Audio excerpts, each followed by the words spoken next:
మన ప్రభు అయిన యేసుక్రీస్తు నామంలో ఈ ప్రకటన గ్రంథమందు నిరీక్షణ అనే ఈ శీర్షికకు మిమ్మల్ని ప్రేమపూర్వకంగా ఆహ్వానిస్తూ ఉన్నాను. 7 సంఘాల్లో మొదటి సంఘమైనటువంటి ఎఫెసు సంఘం గురించి ఈరోజు మనం ధ్యానం చేయబోతున్నాం. ఎఫెసు అనే మాటకు అర్థము కోరదగినది, డిజైరబుల్. ఎఫెసు పట్టణము చిన్న ఆసియాలో ఒక గొప్ప పట్టణం. అపోస్తలుడైన పౌలు కాలంలో ఈ పట్టణంలో 2,25,000 మంది నివసిస్తుండేవారు. చరిత్రకారులు చెప్పేది ఏంటంటే దాదాపు 50,000 మంది క్రీస్తును అంగీకరించి సంఘంలో చేర్చబడ్డారు. వారు క్రీస్తును ప్రకటించడానికి ఎంతో పాటుపడ్డారు. ఎఫెసు సంఘమును అపోస్తలుడైన పౌలు గారు స్థాపించారు. 3 సంవత్సరాలు అక్కడ పనిచేశారు. తరువాత కాలంలో అపోల్లో, తిమోతి ఈ సంఘంలో సేవ చేశారు. అపోస్తలుడైన యోహాను ఇక్కడ నివసిస్తూ సేవ చేశారు. ఈ ఎఫెసు సంఘం గురించి మరిన్ని వివరాలు మనం నేర్చుకునే ముందుగా ప్రార్థన చేసుకుని దేవుని సహాయం కొరకు కోరి ఈ యొక్క సంఘం నుండి ఆత్మీయ పాఠాలు మనం నేర్చుకుందాం.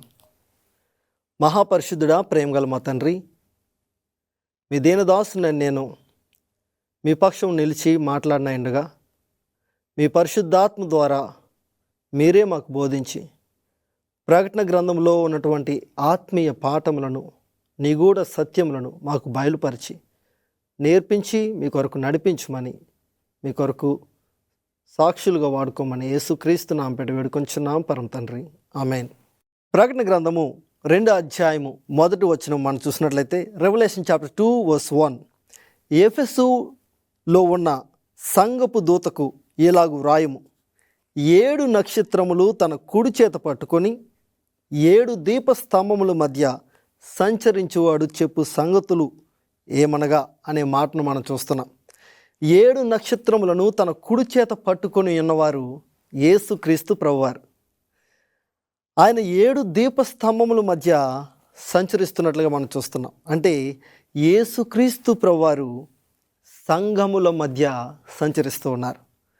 ఈనాడు యేసుక్రీస్తు ప్రభువారు మన సంఘముల మధ్య సంచరిస్తూ ఉన్నారు.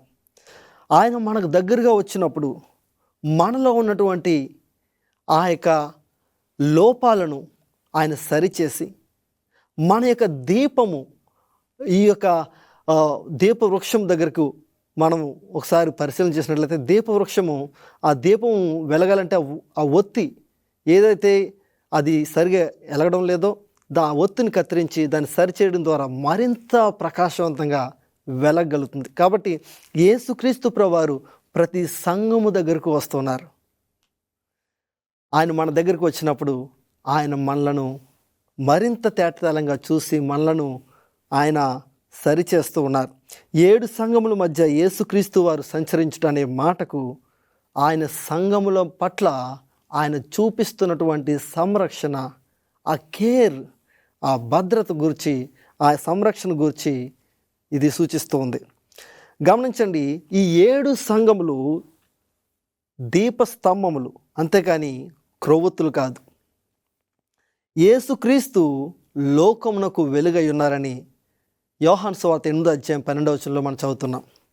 అదే రీతిగా కీర్తనలు 119, 105లో మనం చూస్తే సామ్ 119, 105 దేవుని వాక్యము, నీ వాక్యం నా పాదములకు దీపం, నా త్రోవకు వెలుగునై ఉన్నదనే మాటను మనం చూస్తున్నాం. అంటే దేవుని యొక్క వాక్యము మన పాదములకు దీపం వంటిది. యేసుక్రీస్తు ప్రభువారు లోకమునకు వెలుగై ఉన్నారని చెప్పినారు. దేవుని వాక్యము మనకు దీపమై ఉన్నదని చూస్తున్నాము. అయితే ఇక్కడ మనం గమనించవలసిన విషయం ఏంటంటే the church is not the light but merely the instrument to convey the light. ఇక్కడ సంఘము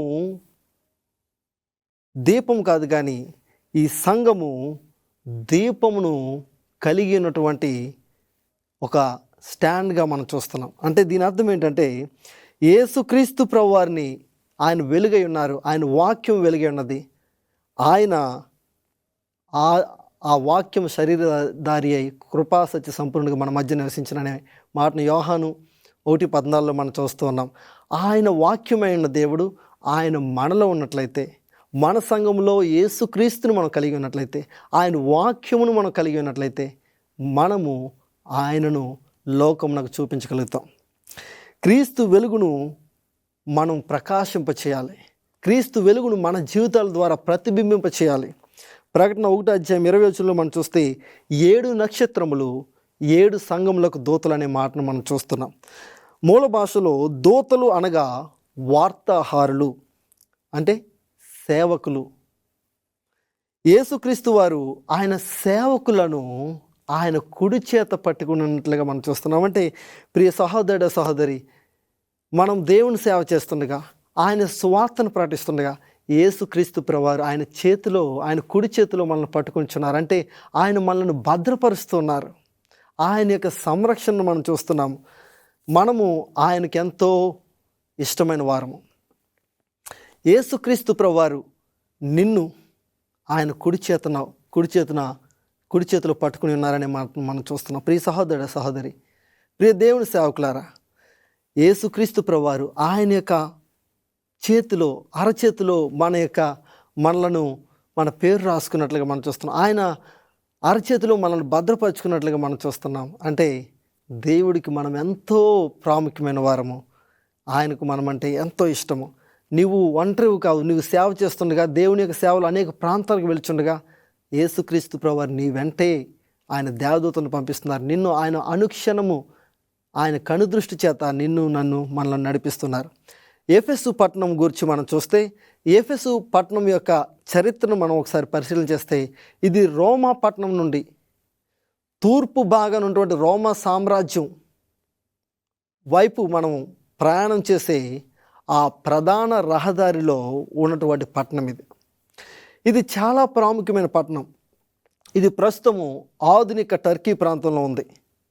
ఈ పట్టణం గుండా కేస్టర్ నది ప్రవహిస్తూ ఆ ప్రాంతాన్ని సారవంతమైన భూమిగా చేస్తూ, ఈ నది ఏజియన్ సముద్రంలో కలుస్తుంది. కావున ఈ యొక్క ప్రాంతంలో సహజ సిద్ధమైనటువంటి ఓడల తీరంగా ఈ ప్రాంతము ఉన్నట్లుగా మనం చూస్తున్నాం. అందుచేత ఇది వ్యాపారానికి ఒక గొప్ప నిలయంగా ఉంది. అదే రీతిగా ప్రాచీన కాలంలో ఇది ఒక భాగ్యనగరం, ధనము విలాసములతో తొలతూగిన పట్టణం. వారికి ఉన్నటువంటి వ్యాపారంను బట్టి, బ్యాంకింగ్ సిస్టమ్ను బట్టి వారు చాలా అతిశయపడేవారు. In fact they had largest banking establishment in the east. ఇక్కడ మనం గమనించినట్లయితే ఆ రోజుల్లో ఇది ఒక చక్కని పెద్ద బ్యాంకింగ్ వ్యవస్థను, వ్యాపార కేంద్రంగా ఇది ఉన్నది అనే విషయాన్ని మనం చూస్తున్నాం. అదే రీతిగా ఈ పట్టణంలో డయానా, అదే కొందరు భూదేవత అని పిలుస్తున్నారు. రోమియులైతే డయానాని పిలిచేవారు. గ్రీకులైతే అర్తిమా దేవతని, అదే పార్థీయులైతే సిబిలా దేవతని పిలిచేవారు. ఈ యొక్క డయానా గాడెస్ ఆఫ్ ఫెర్టిలిటీ, ఈ యొక్క దేవాలయము, ఈ ఆలయము ఆ యొక్క ఎఫెసు పట్టణంలో ఉంది.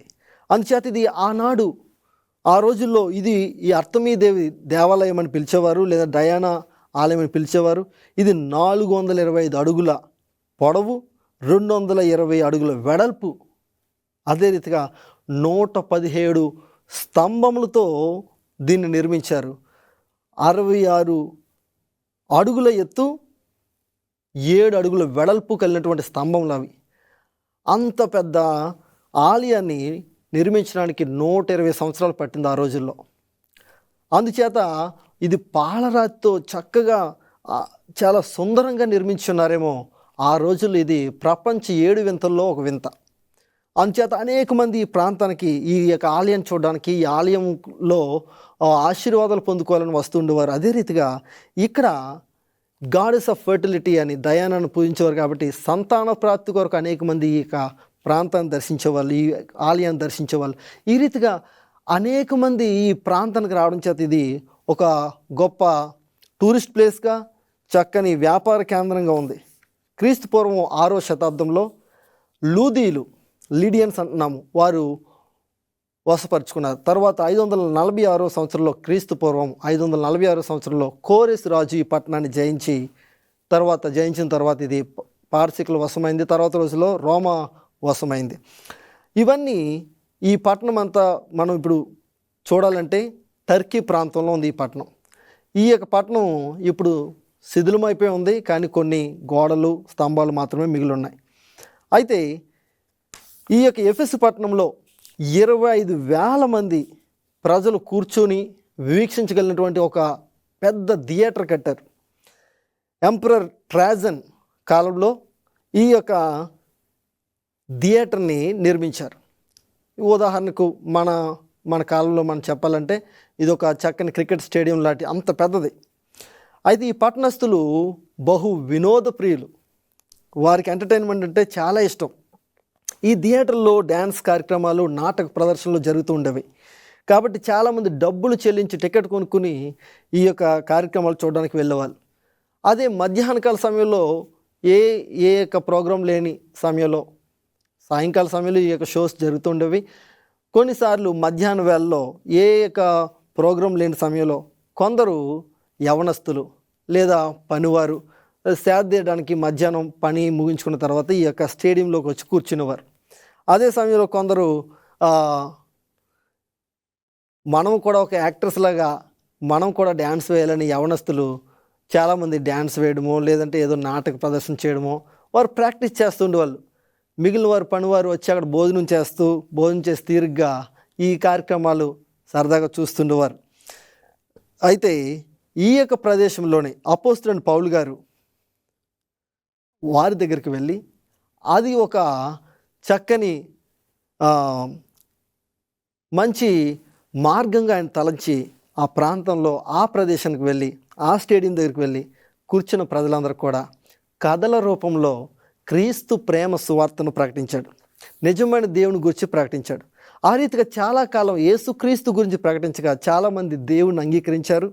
ఈ పట్టణ ప్రజలు యేసుక్రీస్తుని గురించి తెలుసుకున్న తర్వాత వారి యొక్క వక్రమైన మార్గాలను విడిచిపెట్టి, వారి యొక్క మాంత్రిక విద్యను విడిచిపెట్టి యేసుక్రీస్తును తమ స్వరక్షణగా అంగీకరించారు. ఎందుకంటే ఇక్కడ మనం గమనించినట్లయితే అపోస్తుల కార్యములు 19వ అధ్యాయం 19వ వచనం, యాక్ట్స్ చాప్టర్ 19:19, మరియు మాంత్రిక విద్యను అభ్యసించిన వారు అనేకులు తమ పుస్తకములు తెచ్చి అందరి ఎదుట వాటిని కాల్చివేసిరి. వారు లెక్క చూడగా 50,000 వాటి వేల 50,000 వెండి రూకలాయను. ఈ పట్టణ ప్రజలు కొందరు మాంత్రిక విద్యను అభ్యసించిన వారు, దాన్నే బ్లాక్ మ్యాజిక్ అంటున్నారు. చిల్లంగితనము, చేతబడి, సోది చెప్పుడ, ఇలాంటివన్నీ కూడా సాతాను శక్తుల చేత వీరు జరిగించేవారు. ఈనాడు కూడా చాలామంది ఈ చెడు శక్తులను, సాతాను శక్తులను ఉపయోగించుకుంటూ ఈ యొక్క వక్రమైన మార్గంలో నడుస్తూ ఉన్నారు. అయితే వారు, ఆ పట్టణ ప్రజలు ఈ మాంత్రిక విద్యను అభ్యసించిన కూడా పుస్తకాలన్నీ కూడా తీసుకొచ్చి అపోస్తలుడైన పౌలు గారు చెప్పిన బోధకు విన్న తర్వాత, సువార్త విన్న తర్వాత, యేసుక్రీస్తును తమ స్వరక్షణగా అంగీకరించిన తర్వాత వారికి ఉన్నటువంటి మాంత్రిక విద్యను వారు విడిచిపెట్టాలని ఆ మాంత్రిక విద్యకు సంబంధించిన పుస్తకాలన్నీ కూడా తీసుకొచ్చి ఆ పట్టణంలో నడి రోడ్డు మీద కాల్చివేశారు. ఇక్కడ మనం గమనించినట్లయితే వాటి వెల 50,000 వెండి రూకలు అనే మాటను మనం చూస్తున్నాం. ఈ రోజుల్లో ఖచ్చితంగా లక్షల రూపాయలు విలువ చేసే ఈ పుస్తకములు, ఆ పుస్తకములన్నీ కూడా కాల్చివేశారు. They considered Jesus is more valuable than all the things in this world. వారు యేసుక్రీస్తు వారే సమస్తము కంటే ప్రశస్తమైన వారని, ప్రశస్తమైన యేసుక్రీస్తుని అంగీకరించాక ఆ మాంత్రిక విద్య పుస్తకములు, విగ్రహములను వారు ఒక చెత్తగా పరిగణించారు. ప్రియ సహోదరుడ, సహోదరి, నీవు యేసుక్రీస్తును గూర్చి తెలుసుకోకముందు నీవు ఏ లోక సంబంధమైనటువంటి సినిమాల్లో, లోక సంబంధమైనటువంటి అల్లరితో కూడిన ఆటపాటల్లో నువ్వు పాల్గొనేదానివేమో. అయితే యేసుక్రీస్తు నిన్ను పిలుస్తూ ఉన్నారు. అదే రీతిగా నీకున్నటువంటి ఆ చెడు వ్యసనములను కూడా విడిచిపెట్టి యేసుక్రీస్తును నువ్వు అంగీకరిస్తున్నావా? చాలామంది యేసుక్రీస్తును అంగీకరించిన తర్వాత కూడా ఆ మాంత్రికుల దగ్గరికి వెళ్తూ ఉన్నారు. ఆ యొక్క శకునాలు చూడడానికి మంత్రగాల దగ్గరికి వెళ్తూ ఉన్నారు. ప్రియ సహోదరుడ, సహోదరి, ఇక్కడ మనం గమనించినట్లయితే మాంత్రికులే వారి యొక్క మాంత్రిక విద్యను విడిచిపెట్టేశారంటే నీవు నేను ఏం చేయాలి? సంపూర్ణంగా యేసును అంగీకరించాలి. ఇంకా చాలామంది క్రైస్తవ విశ్వాసులు విచారకరమైన విషయం ఏంటంటే పెళ్లి ముహూర్తాలకి మాంత్రికుల దగ్గరికి వెళ్తున్నారు, ఆ పండితుల దగ్గర పూజారుల దగ్గరికి వెళ్తున్నారు. అదే రీతిగా గృహప్రవేశానికి పూజారుల దగ్గరికి వెళ్తున్నారు.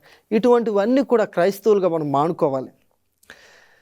సంఘ చరిత్రకారులు చెప్పేది ఏంటంటే, ఎఫెసు పట్టణంలో 50,000 మంది విశ్వాసులు ఉండేవారు.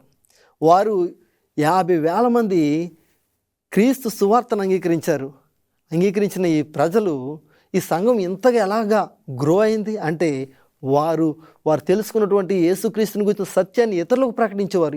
వారి ఇంటి ప్రక్కన వారికి, ఇరు ప్రక్కల వారి అందరికి కూడా ప్రకటిస్తుండేవారు. చుట్టుప్రక్కల గ్రామాలకు వెళ్ళి సువార్త ప్రకటించేవాళ్ళు. ప్రియ సంఘ విశ్వాసులారా, దేవుని బిడ్డలారా, మీరు మీ యొక్క లోకల్ చర్చ్లో మీ సంఘ కాపరితో కలిసి సువార్త పనిలో పాల్గొంటున్నారా? ఎఫెసు సంఘ విశ్వాసులు క్రీస్తును ప్రకటించారు. వారు తెలుసుకున్న క్రీస్తు ప్రేమను ప్రకటించారు.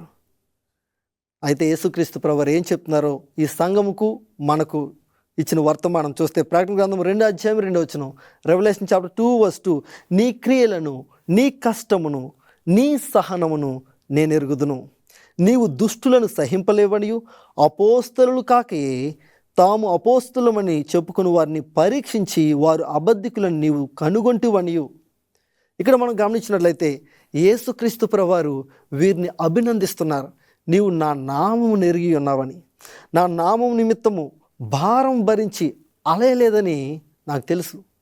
నీ క్రియలను, నీ విశ్వాసమును, నీ సహనమును, నీ కష్టమును నేను చూస్తాను అని దేవుడు సెలవిస్తున్నారు. వీరు క్రీస్తును ఎరిగినటువంటి వీరు క్రీస్తు ప్రేమ సువార్తను చుట్టుప్రక్కల ప్రాంతాల్లో ప్రజలందరూ కూడా ప్రకటించేవారు. అందుచేత ప్రభువారు వీరిని మెచ్చుకున్నారు. అపోస్తుల కార్యములు 20:29-30 వరకు మనం చూసినట్లయితే, అపోస్తలుడైన పౌలు గారు చెప్పారు, నేను వెళ్ళిపోయిన తర్వాత క్రూరమైన తోడేళ్ళు మీలో ప్రవేశించునని నాకు తెలియను. ఎఫెసు సంఘానికి రాస్తూ ఈ మాట చెప్పి ఉన్నారు. అయితే క్రూరమైన తోడేళ్ళు అంటే అబద్ధ బోధకులు వస్తారని, అబద్ధ ప్రవర్తన గురించి వీరిని హెచ్చరించారు. కాబట్టి అబద్ధ బోధకుల విషయమే వీరు జాగ్రత్త పడ్డారు. ప్రకటన గ్రంథం 2:4 రెవల్యూషన్ చాప్టర్ 2:4, అయినను యేసు ప్రభువారు సెలవిస్తున్నారు, నీ క్రియలను, నీ సహనమును నేను ఎరుగుదును. నీ కష్టమును, నీ సహనమును, నీ క్రియలను నేను ఎరుగుదును. నువ్వు చక్కగా నువ్వు అలయకుండా నా కొరకు పని చేస్తావని నాకు తెలుసు. చాలా సంతోషం. అయితే ఆయనను నీకుండిన ప్రేమను నీవు వదులుతువని నేను నీ మీద తప్పు ఒకటి మోపవలసి ఉన్నదని ప్రభు సెలవిస్తున్నారు. ఆ తప్పు ఏమిటి? మొదటి ప్రేమను విడిచిపెట్టేస్తావు. ప్రియ సహోదరుడు, సహోదరి, నీవు క్రీస్తును అంగీకరించిన ఆ తొలి దినాల్లో నీవు ఎలా ఉండేదానవు? నీవు క్రీస్తును స్వరక్షకంగా అంగీకరించినప్పుడు నీ కమిట్మెంట్ ఎలా ఉండేది? నేను తెలుసుకున్న ప్రభు గురించి నేను అందరికీ సాక్ష్యం ఇవ్వాలి, అందరికీ ప్రకటించాలని నీవు ఎంత యాక్టివ్గా ఉండేవాడు? సంఘ కార్యక్రమాల్లోనూ, సువార్త పనిలోను. బాప్తిజం తీసుకున్నప్పుడు నీవు పొందుకున్నటువంటి శాంతి, ఆ ప్రశాంతత నువ్వు పొందుకుని ఉన్నావు కదా. మీరు సంఘ సహవాసంలో నీవు పొందుకున్నటువంటి సంతోషాన్ని ఒకసారి జ్ఞాపకం చేసుకో. మొదటిసారిగా నీవు సాక్ష్యం పంచుకున్నటువంటి విషయాన్ని జ్ఞాపకం చేసుకో. నీకు ప్రియమైన వారిని విశ్వాసంలో నడిపించిన విషయాన్ని జ్ఞాపకం చేసుకో.